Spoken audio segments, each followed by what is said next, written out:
여러분 반갑습니다. 오늘도 하우스 처치 화요 예배 함께 해주신 여러분 진심으로 환영하고 축복합니다. 이 시간 함께 묵도하시고 또 사도신경으로 신앙 고백하시면서 오늘 예배를 시작하도록 하겠습니다.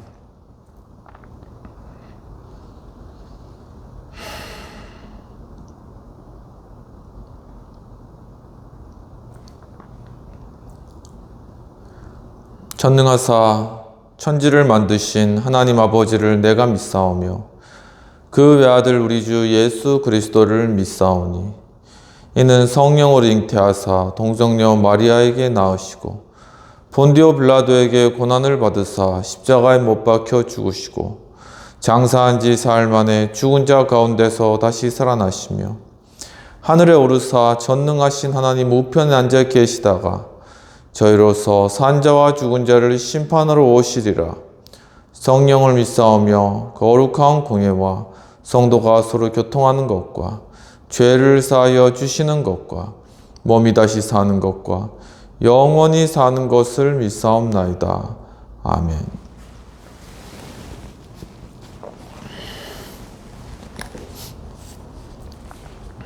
찬송가 286장 함께 찬양하시겠습니다. 주 예수님 내 맘에 오사 날 붙들어 주시고 내 마음에 새 힘을 주사 늘 기쁘게 하소서. 사랑의 주 내 마음속에 찾아오사 내 모든 죄 사하시고 내 상한 맘 고치소서. 주 예수님 내 맘에 오사 내 소원 다하시고 내 무거운 짐 맡아주사 참 평안을 주소서. 사랑의 주 내 마음속에 찾아오사 내 모든 죄 사하시고 내 상한 맘 고치소서. 주 예수님 내 맘에 오사 날 정결케 하시고 그 은혜를 내 맘에 채워 늘 충만케 하소서. 사랑의 주 내 마음속에 찾아오사 내 모든 죄 사하시고 내 상한 맘 고치소서.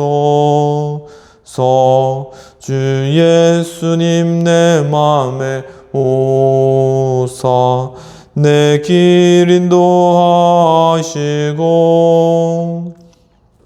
주 성령을 내 맘에 채워 늘 충만케 하소서. 사랑의 주 내 마음속에 찾아오사 내 모든 죄 사하시고 내 상한 맘 고치소서.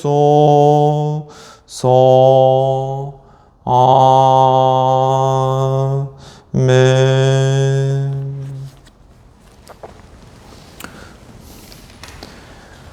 이 시간 공동체를 위한 회개의 기도와 또한 성찬을 위한 기도와 또한 헌금을 위한 기도를 함께 드리도록 하겠습니다. 하나님 아버지, 참 주님께서 우리에게 매일매일 크신 은혜를 베풀어 주셨습니다. 주님, 저희들이 참 이 땅 가운데 살아가면서 여러 환난과 어려움도 많았지만 하나님께서는 저희들을 삶을 붙드시고 지금까지 인도해 주셨습니다. 지금 하지만 아직 이 땅에는 정말 너무나 고통받고 괴로워한 자들이 많이 있습니다.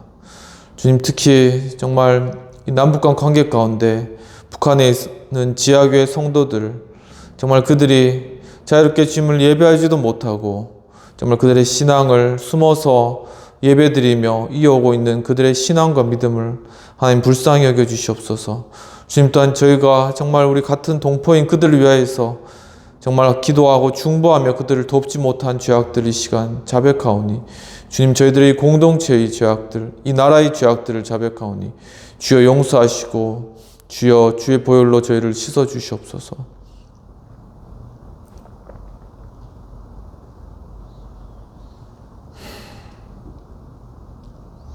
이 시간 예수 그리스도께서 우리 죄악을 용서하십니다.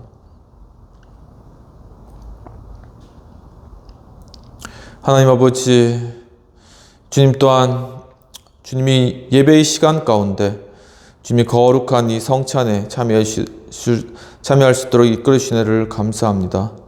주님께서 잡히신 어느 날 밤에 제자들 유월절 상을 베푸시고 떡을 떼어 그들에게 주시며 이것은 너희를 위한 내 살이라고 말씀하시고, 또한 잔을 가지고 살해하시고 정말 제자들에게 주시며 이것은 너희를 위한 언약의 피라고 말씀하셨습니다.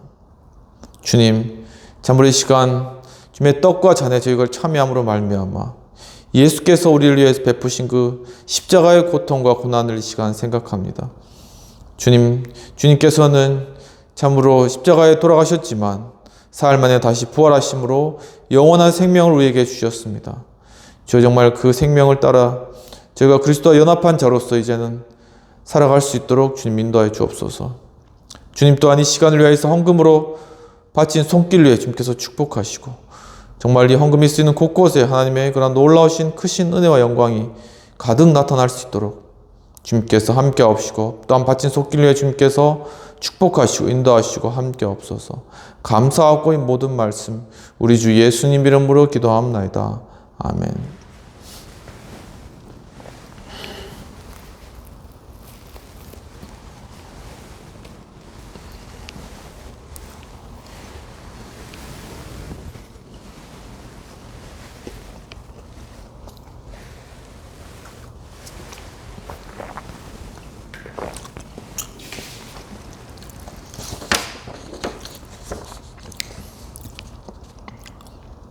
이 시간 함께 말씀을 받도록 하겠습니다. 오늘 말씀은 시편 40편 1에서 3절까지 말씀이 되겠습니다.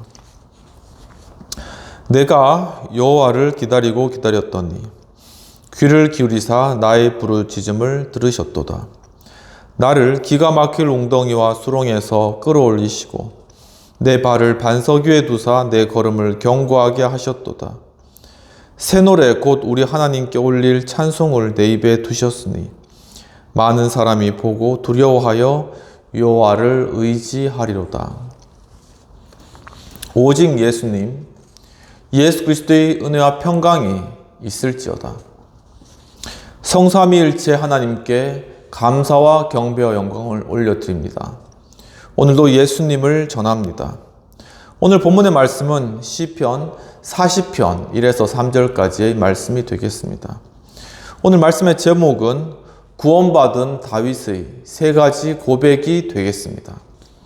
오늘 본문의 배경으로는 다윗의 그러한 생애 가운데 다윗이 사울로 인하여서 죽음의 문턱까지 간 그러한 순간들이 많이 있었습니다.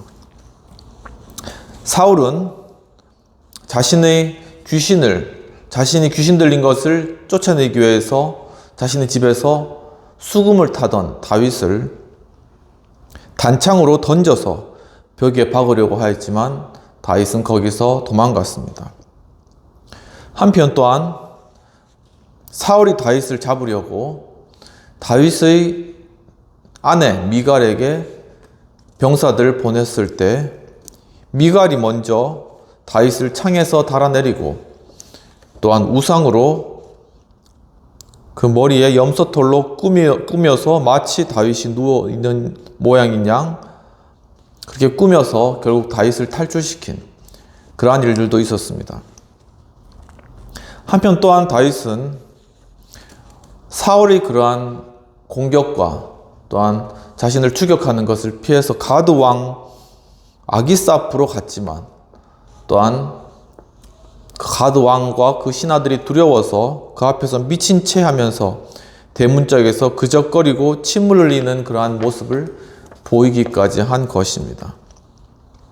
바로 이러한 고난과 절망과 또한 두려움과 위협 가운데서 다윗은 내가 여호와를 기다렸다라고 그렇게 고백을 하면서 주께서 나를 기가 막힐 웅덩이와 수렁에서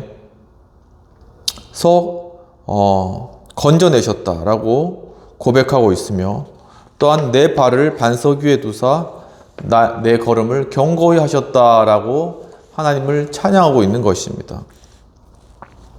그러면서 새 노래로 하나님께 올릴 찬송을 내 입에 두셨다라고 하면서 많은 사람이 그것을 보고 하나님을 두려워할 것이다 라고 이야기를 하고 있는 것입니다. 이러한 배경과 또한 본문의 내용을 가지고 오늘 구원받은 다윗의 세 가지 고백의 내용에 대해서 한번 살펴보도록 하겠습니다. 구원받은 다윗의 세 가지 고백 중 첫 번째는 바로 여호와께서 부르짖음을 들으셨다라고 한 것입니다. 본문 1절에서는 내가 여호와를 기다렸더니 귀를 기울이사 나의 부르짖음을 들으셨도다 라고 다윗이 고백하고 있는 것입니다. 즉 하나님께서 다윗의 그 기도를 들으셨다. 즉 오늘날로 이야기하면 하나님, 예수 그리스도, 성령님 이 삼위일체 하나님께서 우리의 간구와 기도를 들으셨다라는 그런 의미가 되겠습니다. 본문 1절에서 부르짖음이라는 것은 원어 시와티라는 언어로서 어떤 울음, 그리고 함성, 그리고 고함이라는 그러한 의미가 있습니다. 이와 같이 다윗은 정말 그가 당한 그러한 절대절명의 그러한 상황 가운데서 눈물을 흘리면서 또한 큰 고함 소리로 하나님 앞에 부르짖고 주님 앞에 또한 정말 함성을 울리는 것처럼 그렇게 하나님 앞에 구하고 매달렸던 것이죠. 그 결과 바로 하나님께서 다윗의 기도를 들어주셨다라는 것입니다. 이와 같이 구원받은 다윗의 세 가지 고백 중에 첫 번째는 하나님께서 그 기도를 들으셨다라는 그러한 사실입니다. 에베소서 5장에서 바울은 에베소 교인들에게 바로 하나님께서는 우리가 무엇이든지 구하는 바를 들으신다라고 이야기를 하고 있습니다. 또한 열왕기 상에서는 바로 솔로몬이 성전을 향하여 드리는 우리의 기도를 들으시옵소서라고 이야기를 하고 있는 것입니다. 또한 열왕기상 8장에서는 주여 하늘에서 들으시고 우리 죄를 사하여 주옵소서라고 이야기를 하는 것입니다. 이와 같이 구원받은 다윗의 세 가지 고백 중 첫 번째는 하나님께서 다윗의 기도를 들어주셨다라는 그러한 사실이 되겠습니다. 바로 이렇게 우리가 들어주는 그러한 경청의 그러한 기술이 바로 리더십에서 가장 중요한 그러한 기술이다라는 그러한 내용을 다룬 동아 비즈니스 리뷰의 2008년 5월호 글을 잠깐 소개하고자 합니다. 바로 거기에서는 리더십이라는 그러한 제목으로 경청만으로도 부하의 마음을 얻는다라는 그러한 소제목의 그러한 글이 게재되었습니다. 바로 그 글에서 주요한 핵심은 리더십이라는 것은 바로 나를 제대로 된 방향으로 이끌어주는 그러한 사람에 대해서 신뢰감을 가지게 하는 그러한 사람이다. 바로 또한 그렇게 행위하는 그러한 과정이다 라고 이야기를 하고 있는 것입니다. 그러면서 바로 이 리더십은 경청의 그러한 능력을 가지고 있다라고 소개를 하면서 경청의 코치법에 관한 내용을 이 글에서 가르쳐주고 있는 것입니다. 바로 이 코치법 중에 세 가지는 바로 경청하는 것과 그리고 또한 그 사람의 말에 대해서 질문을 던지는 것, 그리고 또 한 가지는 거기에 대해서 피드백을 해주는 이 세 가지를 꼭 해야 된다라고 이야기를 하면서 그 중에서도 바로 이 경청하는 것이 제일 중요하다라고 이야기를 하고 있는 것입니다. 그런데 이 경청을 하되 그냥 경청을 하는 것이 아니라 맥락적인 경청을 해야 된다. 이 맥락이라는 것은 어떤 전체 문단이나 어떤 과정 가운데 있는 그러한 배경 지식을 가지고 그 상황 가운데서 그 말을, 그 상황을 이해하는 그러한 것이죠. 그렇기 때문에 우리는 다른 사람의 말을 들으면서, 이 리더는 다른 사람의 말을 들으면서 그 사람이 의도한 것이 무엇인지, 그리고 그 사람의 감정은 어떠한지, 그리고 이렇게 말하게 된 그러한 배경은 어디에 있는지를 함께 고려하면서 바라봐야 한다는 것입니다. 바로 이런 경청의 그런 구체적인 5가지 방법에 대해서 이 글에서는 첫 번째로는 화자에게 집중해야 된다. 즉 말하는 사람에게 집중해서 그 말을 들어야 되고 거기에서 이제 적절히 반응을 해줘야 된다라고 이야기를 하고 있습니다. 두 번째로는 끝까지 들어라 라는 것입니다. 우리가 보통은 이야기 듣다가 자기가 말하기에 좋은 그러한 내용이 나왔다라고 하면은 바로 거기에 대해서 대꾸를 하거나 그 사람에 대해서 자신의 의견을 막 피력하는 거죠. 하지만 그렇게 해서는 결코 리더십이 발현될 수가 없다라는 것입니다. 이 리더십에 위치해 있는 사람들은 자기가 어떤 말하고 싶은 것이 생각이 들더라도 상대방이 이야기하는 것을 끝까지 들어줄 수 있는 그러한 마음을 가지고 있어야 된다라는 것이죠. 그리고 또한 끝까지 다 듣고 그 다음에 이야기해도 늦지 않다라는 것입니다. 그리고 다 듣고 그렇게 이야기해 줬을 때 제대로 된 그러한 상담이나 대답을 해줄 수가 있는 것이죠. 그리고 세 번째는 어떻게 반응할지를 생각하지 말아라는 것입니다. 우리가 참 이거는 쉽지 않은 것 같아요. 저도 이제 우리 애가 다니는 학교에 아버지들의 모임에 이제 있는데 거기에 가서 이제 쭉 돌아가면서 이제 살아온 이야기를 하는데 그런데 이렇게 쭉 돌 때 그때 그 사람의 말을 내가 듣는 것이 아니라 내가 내 차례에 왔을 때 해야 될 말을 계속 생각을 한다는 거죠. 하지만 어떻게 내가 반응해야 되는지 그거에 대해서 고려하거나 생각하지 말라고 이야기를 하고 있는 것입니다. 그리고 또한 상대방의 말이 끝난 후에 한 1, 2초 정도 있다가 대답하는 것이 그리고 반응하는 것이 가장 좋다. 그렇게 또한 설명을 하고 있습니다.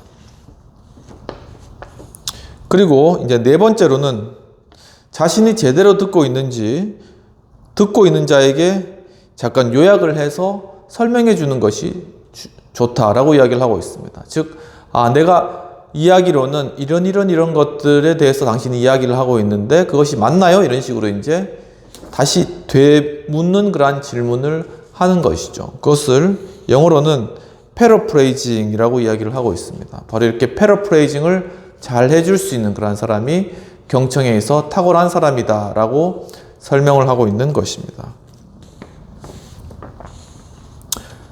그리고 거기에 대해서 이제 적절한 질문을 끝에 이제 던져주는 거죠. 적절하게 질문을 던져주면 그 사람이 거기에 대해서 이제 대답을 하면서 그 마음을, 스스로의 마음을 정리하고 그 다음에 자신의 어떤 생각을 또 이제 이야기를 하게 되는 것이겠죠. 그러면서 이제 많은 경우에는 이 말을 하는 사람이 자신이 말하면서 다 정리가 되었다, 스스로 다 정리가 되었다라고 그렇게 말하는 경우가 많이 있다라고 합니다. 그렇기 때문에 이 리더십에서는 그 사람을 도와주기 위해서, 그리고 그 사람의 그러한 문제를 해결하기 위해서 그 사람이 끝까지 말할 수 있도록 잘 동기부여해주고 그것을 끝까지 이야기할 수 있도록 들어주는 것이죠. 그것이 바로 리더십의 이 경청, 바로 잘 들어주는 것만으로도 부활을 얻을 수 있다라는 그런 비결이 되겠습니다. 이와 같이 바로 우리 인간이라고 하여도 이렇게 경청이 중요한데, 하나님께서는 바로 우리의 간구와 기도를 다 듣고 경청하고 계신다라는 사실이죠. 때로는 우리가 왜 하나님께서 내 기도를 듣지 않으신가라는 그런 의문이라던가 혹은 왜 하나님께서 침묵하시지? 이런 반론이 들 수도 있겠습니다. 하지만은 바로 그 순간에도 우리가 이야기한 것들에 관해서 하나님께서 경청하고 계신다는 사실을 우리가 잊지 말았으면 좋겠습니다. 우리의 불평과 불만까지 하나님께서는 다 경청하고 듣고 계십니다. 그리고 하나님께서는 하나님의 때, 바로 하나님의 방법으로 우리에게 말씀하시고 응답해 주시는 것이죠. 이와 같이 구원받은 다윗의 세 가지 고백 중에 첫 번째는 하나님께서, 즉 하나님 예수 그리스도 성령님이 삼위일체 하나님께서 바로 우리의 기도를 들어주신다라는 그러한 사실이 되겠습니다. 그렇다면 구원받은 다윗의 세 가지 고백 중 두 번째 고백은 바로 수렁에서 끌어올려 주셨다라는 것입니다. 즉 본문 2절에서는 나를 기가 막힐 웅덩이와 수렁에서 끌어올리시고 또한 내 발을 반석 위에 두사 내 걸음을 견고하게 하셨도다 라고 그렇게 이야기를 하고 있는 것입니다. 즉 바로 하나님께서는 다윗을 위기에서 건져주신다라는 것입니다. 즉 오늘날로 말하면 하나님 예수 그리스도 성령님 이 삼위일체 하나님께서 우리를 바로 이러한 삶의 여러 위기 가운데서 건져주시는 분이시라는 사실인 것이죠. 본문 2절에서 수렁이라는 것은 원어 하이야웬으로 어떤 늪, 그리고 진창, 그리고 진흙투성이와 같은 것이 되겠습니다. 이 늪에 빠지게 되면은 점점 가라앉죠. 그렇기 때문에 발버둥치며 나오려고 할 때마다 더 가라앉게 되는 것입니다. 그때는 가만히 있어서 다른 사람의 도움을 구하여서 그 사람이 던져주는 어떤 줄이나 끈을 잡고 서서히 그 힘에 의지해서 빠져나와야 한다는 사실인 것이죠. 정말 이와 같이 하나님께서는 바로 우리의 삶의 늪과 같이 정말 빠져나오기 힘든 그러한 우리의 삶의 그러한 순간에도 우리에게 그 구원의 줄을 던져주시고 또한 그 구원의 줄을 붙잡고 우리를 수렁에서 끌어내게 해주시는, 위기에서 건져주시는 그러한 하나님이시라는 것을 이 시간 우리 영상을 시청하는 모든 분들 정말 마음 가운데 받아들이고 믿는 그러한 놀라운 축복들이 임하기를 축원합니다. 이와 같이 구원받은 다윗의 세 가지 고백 중 두 번째는 바로 하나님께서 위기에서 다윗을 건져 주셨다라는 그러한 사실인 것입니다. 누가복음 1장 74절에서는 사가랴가 이런 고백을 하게 되는데 바로 우리는 우리의 원수의 손에서 건짐을 받을 것이다 라고 그렇게 이야기를 하게 됩니다. 이 사가랴는 대제사장인데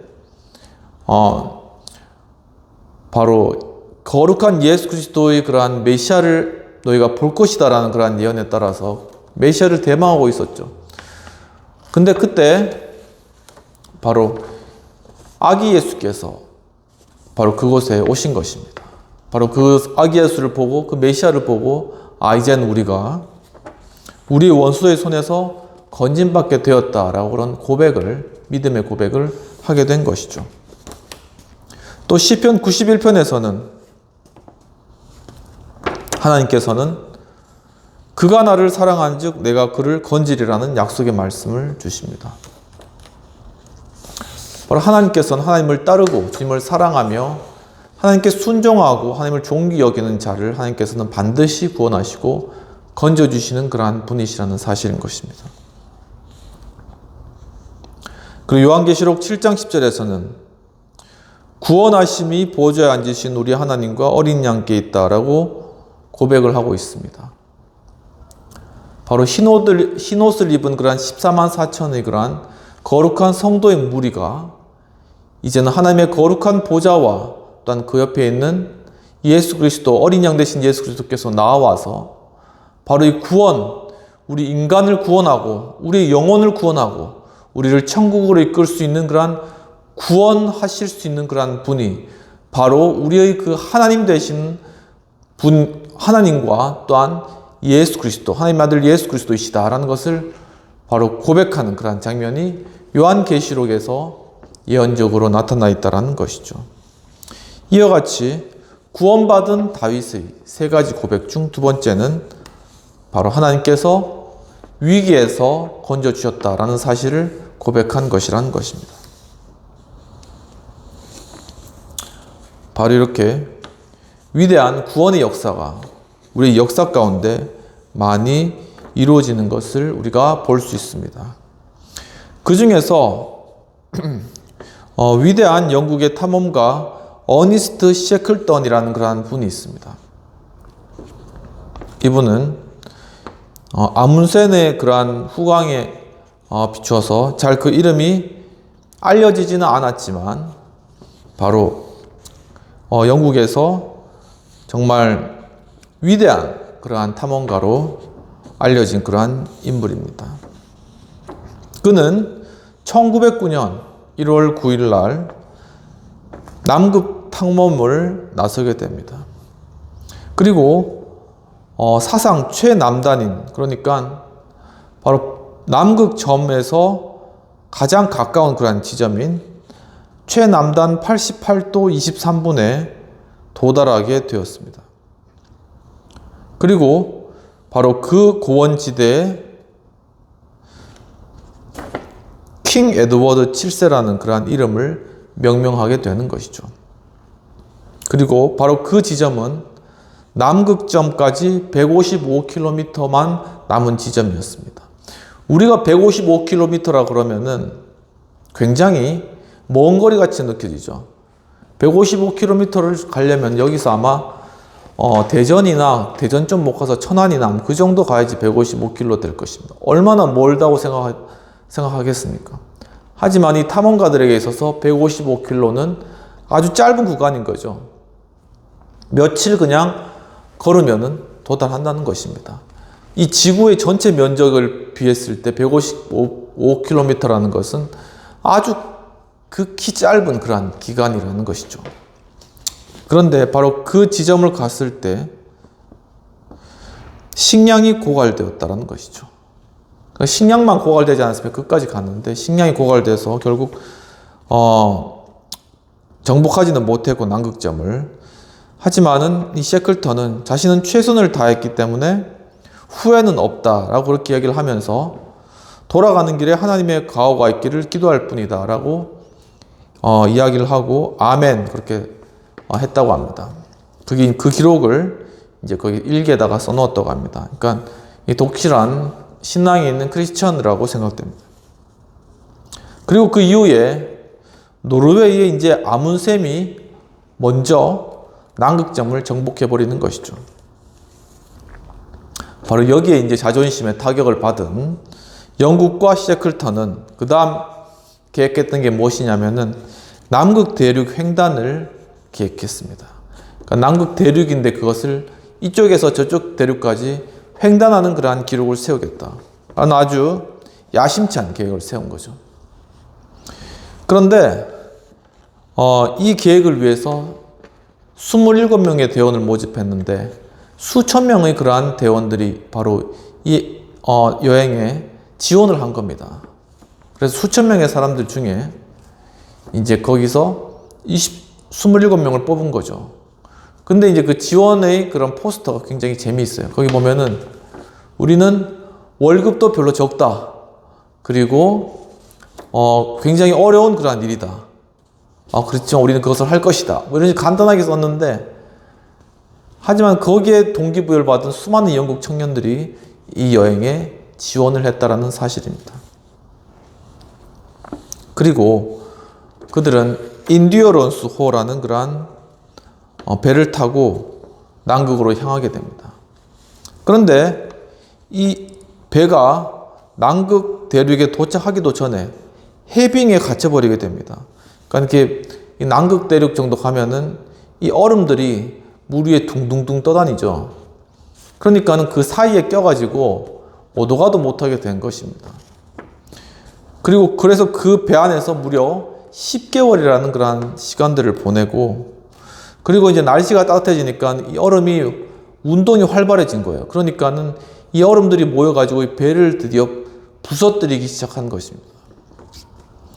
그래서 할 수 없어서 바로 이 셰클턴과 일행은 남극 그 얼음이죠. 그 얼음 대륙이죠. 그 위에 상륙하게 된 것입니다. 그때 영하 30도 정도 되는 그러한 온도였다는 것이죠. 바로 그러한 상황 가운데서 이 어니스트 셰클턴은 새로운 그러한 목표를 세웁니다. 즉 남극 횡단은 이미 물 건너간 것이죠. 근데 바로 새로운 계획이 무엇이냐면은 한 사람도 희생자가 없이 고국으로 돌아가겠다라는 그러한 계획입니다. 정말 그곳은 아무것도 없고 27명밖에 아무것도 주변에 없는 그러한 상황이고, 날씨는 영하 30도고 엄청 추운 그러한 상황 가운데 정말 그들은 생사가 불명확한 그러한 상황 가운데 빠지게 된 것이죠. 그런데 바로 이 셰클턴이 작은 보트를 구하여서 6명을 그 작은 보트에 태우고, 그리고 바로 이 27명을 구하기 위해서 여행을 계획하게 됩니다.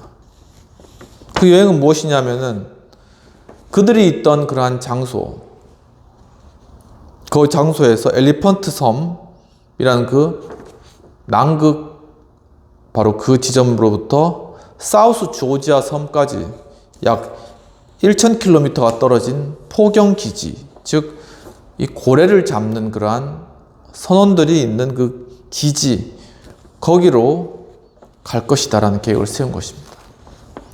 그래서 이 6명은 정말 갖은 고생을 하고 폭풍과 그리고 물결, 그런 어마무시한 그러한 고난과 어려움을 뚫고 결국은 사우스 조지아 섬에 도착을 한 것이죠.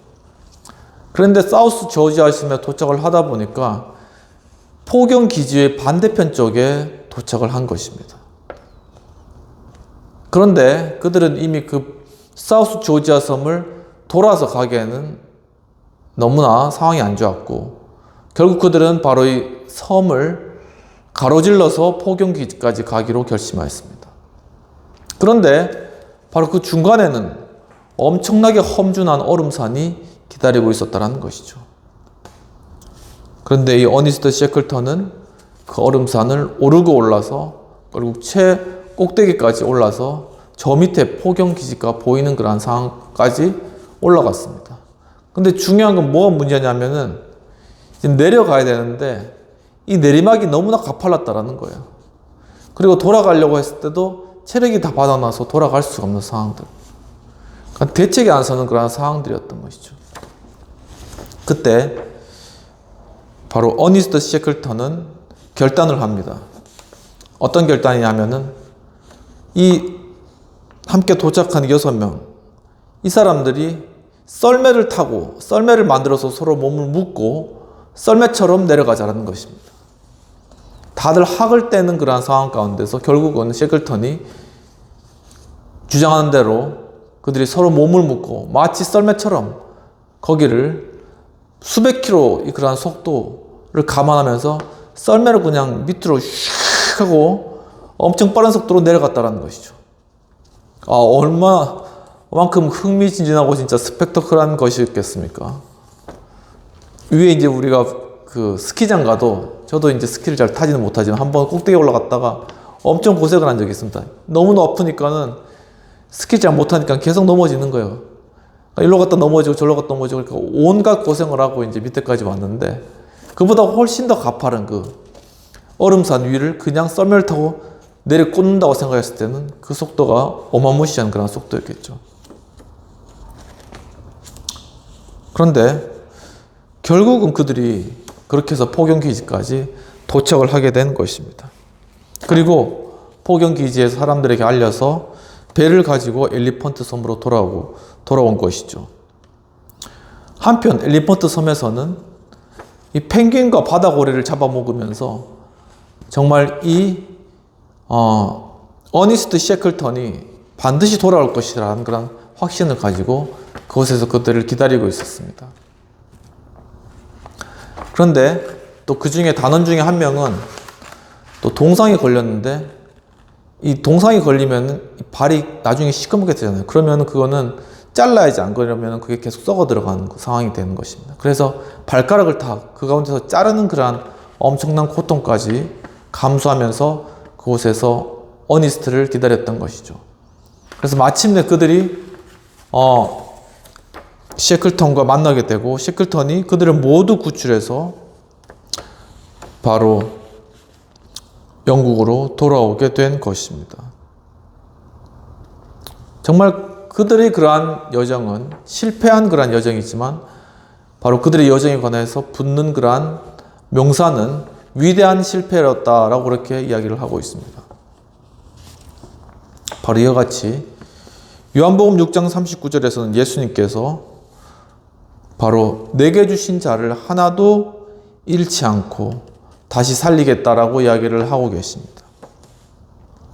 바로 예수님께서는 이 셰클턴과 같이 정말 우리가 죄 가운데, 어둠 가운데, 죽음 가운데 버려지고 소망이 없고 절망 가운데 있었던 우리를 구원하시기 위하여서 정말 스스로 낮은 인간의 몸을 입고 이 땅에 오셔서 정말 우리를 위하여서 우리가 인간과 동일하게 되시고, 또는 우리의 죄를 대신 다 짊어지시고 죄 없으신 어린 양 대신 예수님께서 희생 제사의 그러한 상징으로서 십자가에 달려 돌아가심으로 말미암아 우리의 모든 죄악을 사하시고 바로 하나님께로 향한 그러한 구원의 통로를 직접 그 몸으로 열어주신 것입니다. 그렇기 때문에 누구든지 바로 그 예수 그리스도를 믿기만 하면 바로 하나님과 다시금 연합한 자가 되고 하나님의 자녀가 되고 바로 구원을 얻고 영생을 얻게 된다는 사실인 것이죠. 이와 같이 구원받은 다윗의 세 가지 고백 중에 두 번째는 바로 하나님께서 위기에서 건지셨다라는 것을 고백하였다라는 사실입니다.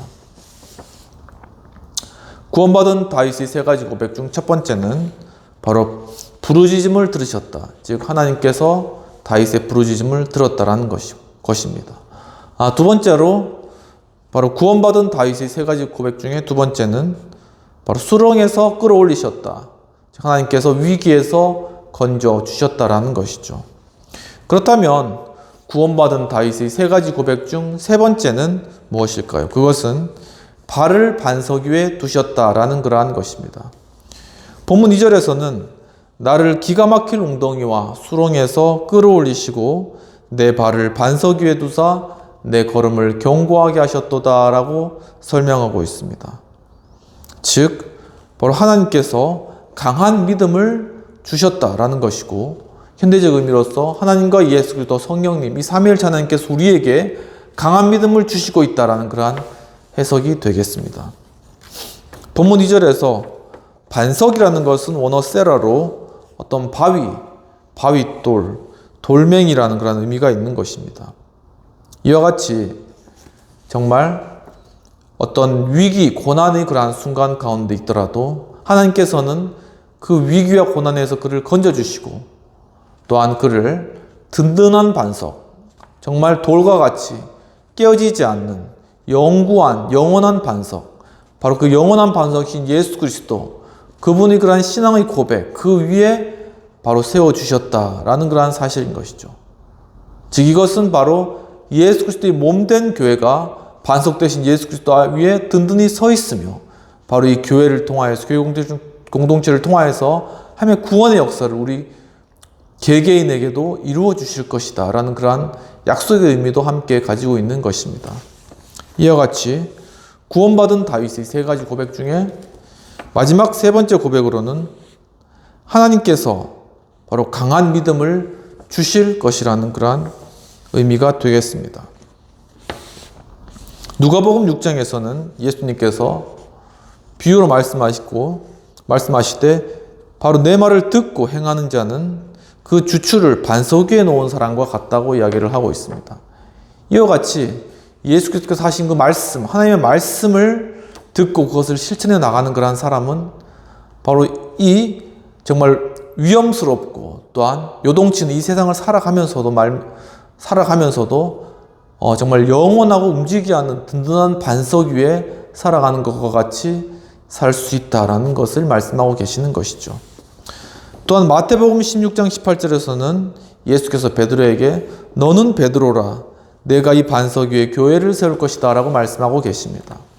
즉 이전에 베드로가 바로 예수님께서 바로 너는 나를 어떻게 생각하느냐라고 했을 때 주는 그리스도시요 살아계신 하나님의 아들이시니이다. 즉 바로 예수님께서 하나님이 보내신 메시아이시며 바로 예수님께서는 곧 하나님의 아들, 곧 하나님이시다라는 그러한 아주 놀라운 비밀을 그 입에서 고백하게 된 것입니다. 그래서 예수 그리스도께서 바로 베드로가 한 바로 그 반석의 이름을 가진 베드로가 한 그 믿음의 고백 위에 그 반석 위에 내 교회를 세우겠다라는 그런 약속을 우리에게 주신 것입니다. 이렇게 하면서 야고보서 2장 26절에서는 행함이 없는 믿음은 죽은 것이라고 야고보 사도가 이야기를 하고 있습니다. 즉 우리가 어떤 강한 믿음을 가진다라는 그런 의미는 또한 강한 믿음을 가지기 위해서는 우리가 말씀으로 듣는 그러한 것들을 우리의 삶 가운데 실천해 나가는 것을 통하여서 우리가 하나님께서 그것을 확증해 주시는 그러한 일을 통해서 우리가 강한 믿음을 가지게 된다라는 그러한 사실입니다. 사랑하는 성도 여러분, 이와 같이 하나님의 말씀을 듣기만 하는 것이 아니라 정말 주님의 말씀을 순종하고 그것을 따름으로 말미암아 강한 믿음을 가진 여러분 되시기를 주님의 이름으로 축원합니다. 기독일보 2020년 11월 9일에는 믿음이란 무엇인가 라는 그러한 에세이 글이 등재되었습니다. 바로 이것은 조직신학 에세이인데 정성욱 교수님께서 쓴 그러한 글입니다. 이 정성욱 교수님은 영국의 유명한 그러한 학자 맥그레스 교수님의 제자이시고 조직신학의 PhD 박사이시며 현 덴버 신학교 교수로서 재직하고 계신 분이신데 그분이 구원의 서정이라는 그러한 여러 시리즈 글 중에 바로 이 믿음이라는 그러한 부분을 여러 시리즈 중에 한 챕터로 다루고 있는 것입니다. 바로 구원의 서정, 즉 Order of Salvation, 즉 어떻게 하면 우리가 구원을 받는 데 있어서 어떠한 과정과 그런 절차를 거쳐서 구원에 이르게 되는가 라는 것을 설명을 한 그런 내용이죠. 마치 철로역정처럼 그렇게 하나씩 설명을 해나가는 것이 바로 구원의 서정인데 그 중에 믿음이라는 것은 바로 회심, 컨버전에 관한 부분에 속해 있는 그러한 부분이라고 말씀하고 계십니다. 컨버전은 개종이죠. 개심. 하나님 믿겠다는 그러한 믿음의 그러한 마음의 변화입니다.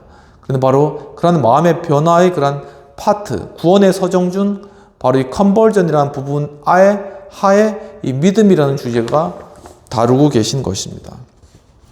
그런데 이 믿음에 관하여서는 사실 많은 사람이 오해를 하고 있다라고 이야기를 하고 계십니다. 즉 어떤 지식이라는 것과 동일시하거나 아니면 어떤 신비적 경험 이런 것이 믿음이다라고 생각하는 그런 분들도 많이 있고 아니면 그냥 덮어놓고 믿자 하면서 맹신하는 그런 것이 믿음이 아니냐라고 보는 사람도 많이 있다라는 것이죠. 하지만 이것은 믿음의 본질이 아니라고 설명하고 계십니다. 그러면서 정성욱 교수님은 참된 믿음이라는 것은 첫 번째로 인격적인 신뢰가 있어야 된다라는 것입니다. 영어로 personal trust Jesus lordship, 즉 주 되심을 인정하는 것이죠. 바로 예수 그리스도께서 바로 인격을 가지고 계신 인격적 존재이며, 그렇기 때문에 예수 그리스도를 주님으로 인정하고 그분께 내 자신을 의탁드리고 또한 그분께 의존하고 그분을 인정하는 그러한 인격적 신뢰가 믿음의 첫 번째 중요한 내용이라고 설명하고 있습니다. 또 두 번째로는 바로 이 바른 지식에 기초한 믿음이 되어야 한다라고 이야기를 하고 계십니다. 즉 그 바른 지식이라는 무엇이냐면은 예수 그리스도께서 바로 하나님의 아들이시며 또한 그분께서 우리 모든 죄를 위해서 대속하시고 십자가에 달려 돌아가셨고, 하지만 바로 하나님께서 사흘 만에 예수 그리스도를 죽은 자 가운데서 부활시킴으로 말미암아 다시 살아나셨다라는 그러한 사실을, 참된 지식을 알고 그 사실을 믿는다라는 것이죠. 즉 이것은 맹신하는 것이 아니라 중세 신학자 얀셈이 이야기하였듯이 이해를 추구하는 신앙이라는 것입니다. 즉 우리의 믿음이라는 것은 바로 바른 그러한 지식에 근거해서 우리가 건전한 우리의 이성을 통하여서 바로 그것을 우리 내면의 우리의 지식 체계 가운데, 우리의 모든 그러한 사고 체계 가운데 그것을 받아들임으로 말미암아 바로 그 믿음을 우리가 소유하게 되는 바로 그러한 과정이 있다라고 이야기하고 있는 것입니다. 그리고 세 번째로는 바로 거기에 참된 믿음에는 신앙적 경험과 또한 체험이 따르게 된다는 것입니다. 즉 우리 자신이 예수 그리스도를 진정으로 믿고 우리 죄를 회개하고 주님 앞으로 주님의 주되심을 인정하게 될 때는 바로 거기에 사랑이 생겨나고, 그리고 용서하지 못했던 그러한 사람들에 대한 용서하는 마음이 생겨나고, 또한 바로 우리에게 하나님께서 주시는 선물인 은사를 발견하게 되고 그 은사를 통하여서 사람들을 섬기게 되는 그러한 일들이 이 믿음을 통하여서 자연스럽게 이루어진다라는 사실인 것이죠. 그리고 이 참된 믿음에 관해서 네 번째 중요한 사실은 바로 이 믿음은 행동과 일치되어져야 된다라는 것입니다. 즉 행동으로 우리가 배운 것을 순종하고 또한 그런 것들을 실천해 나가는 것들, 우리가 순종하고 실천함으로 우리의 믿음을 입증해 나가는 그런 과정들을 통해서 우리의 참된 믿음이 입증되고 또한 우리 마음 가운데도 그것이 확증되는 것이죠. 바로 이러한 내용들을 우리가 생각하시면서 오늘 설교를 마무리하도록 하겠습니다. 바로 오늘 설교 가운데 구원받은 다윗의 세 가지 고백 중 첫 번째는 바로 여호와께서 그 부르짖음을 들으셨다. 즉 삼위일체 대신 하나님께서 우리의 그러한 기도를 다 들어주신다라는 사실입니다. 두 번째로는 바로 그 다윗을 수렁에서 끌어주셨다. 늪과 같은 곳에서 건져주셨다라는 것이죠. 즉 바로 하나님, 예수님, 성령님이 삼위일체 하나님께서 우리를 위기에서 건져주신다라는 사실입니다. 그리고 세 번째로는 바로 발을 반석 위에 두게 하신다. 즉 위기 가운데 건져내시고 발을 반석 위에 든든히 세워주신다라는 그런 의미는 즉 바로 하나님께서 바로 예수 그리스도의 영원한 그 반석 그 위에 우리가 서서 우리가 강한 믿음을 가지게 인도해주신다라는 사실입니다.